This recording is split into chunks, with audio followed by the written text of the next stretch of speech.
ready?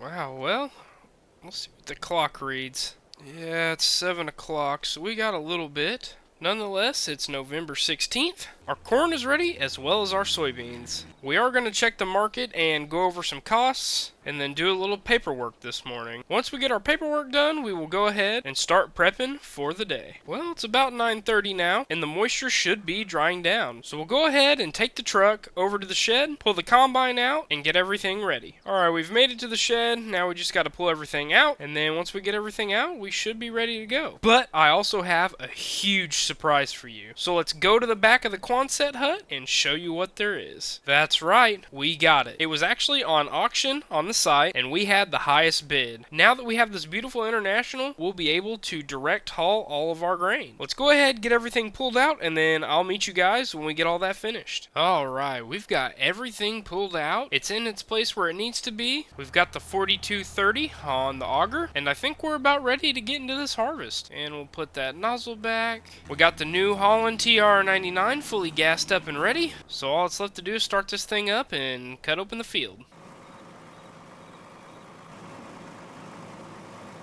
Alright, so we've hopped out of the TR99. All we're doing here is grabbing these clumps of corn stalks and just making sure that we're not throwing any grain out of the back, and then it is getting all of the kernels off of the cob.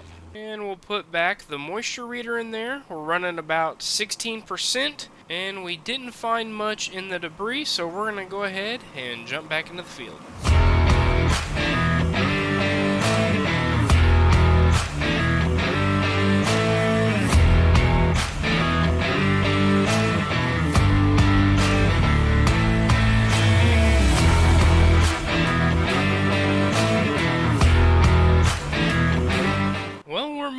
Right on along here. Nothing has gone wrong so far, and we're actually about to reach our fill level, so we will go ahead and make our first dump when we get done with these rows, and then we will hop right back into it per usual. Alright, so we're almost done, and we can go ahead and unfold our spout.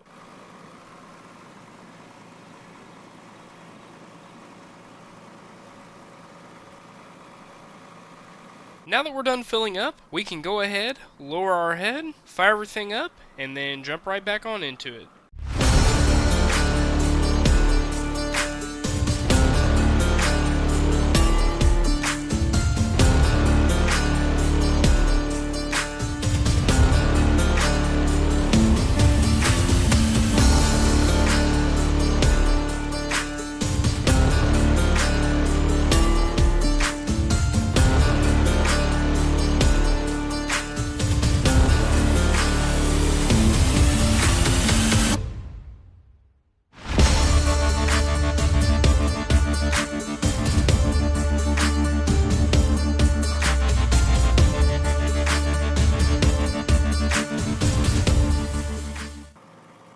Alright, so we've gone ahead and unloaded our TR99. We've gotten a decent bit of this field knocked out, and I want to go take this first load in to get everything checked out. Make sure our grain quality is good, our moisture is good, and everything else is good to go. Once that's done, we will put the rest in our own silos, and then sell it when the corn is at a better price. Nonetheless, let's go ahead, get in the International, and head to town. Alright, now that we're in the International, we're going to go ahead, hit the road, and take this load to the granary.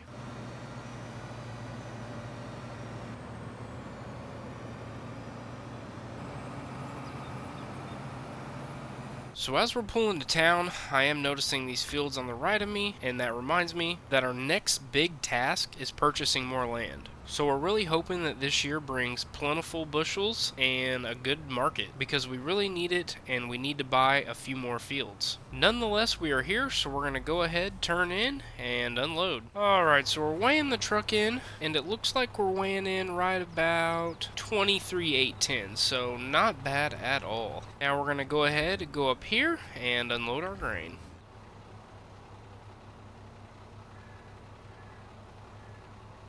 Alright, so we just got our stub ticket, and it looks like we made $64.52, so not bad at all, not for the grain that we had, and I have to say I'm pretty happy how it turned out. Nonetheless, the rest of the grain is going into storage at our farm, so I'm going to go ahead, run back up to the farm, and then we'll get right back into harvesting.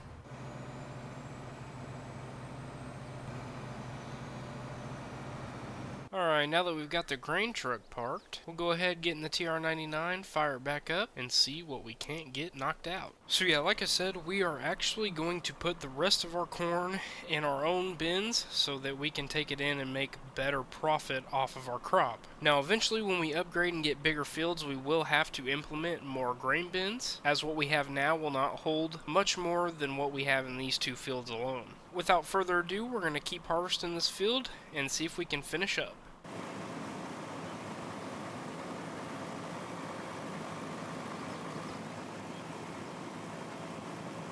We're once again getting pretty full, and this means we'll have to dump again, so we decided to bring the Kilbros wagons over here. We're full now, so we backed up out of the corn, and we're just going to go ahead, put our auger out, and then wrap around the other side. Once we get these Kilbros wagons full, we'll go ahead and unload them into our first grain bin. Alright, we'll go ahead and pull up over the 4650, make sure not to hit anything, and then we'll start unloading.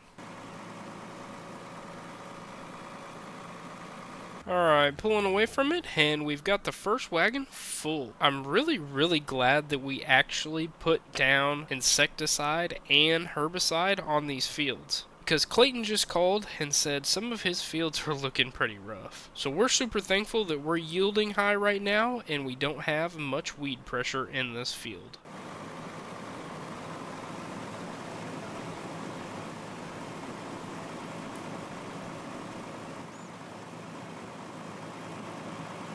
We're full again, and that means we have to go unload. We're going to unfill into the second one, and then we will drive our tractor up to the auger and unload it into the bin. Now that we're done unloading, it's time to hop in the tractor and unload these Kilbros wagons.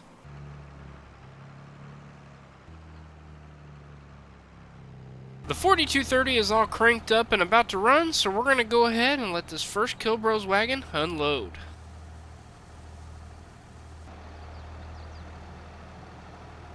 So as silly as it sounds, we just got a call from our broker, and he actually said to straight haul the grain. For some reason right now, the corn is doing way better from straight hauling than it is saving, so we'll just straight haul the rest up to the granary. We're back up in the TR99, and we need to get back to picking corn, although it's getting close to lunch, so we'll shortly take a lunch break and run into town. Well, we've gotten a few more rows done, and it is now about 1:30. So we're going to drive the combine back up to the shop, get in the truck, and then we'll head to town and get some lunch. Alright, so we got the 99 shut off, and now we're going to head over to the Ford, go into town, and get some lunch. Thank you guys so much for watching another video. This harvest is taking a little longer than I thought it would, but I guess that's what happens when you run an 8-row head. Nonetheless, this has been super fun to make, and I hope we keep progressing through this Taheton series, and all the love and support that has been shown for this series is nothing shy of amazing. Be sure to comment, subscribe, and like the video, and as always, I hope everybody has a great day.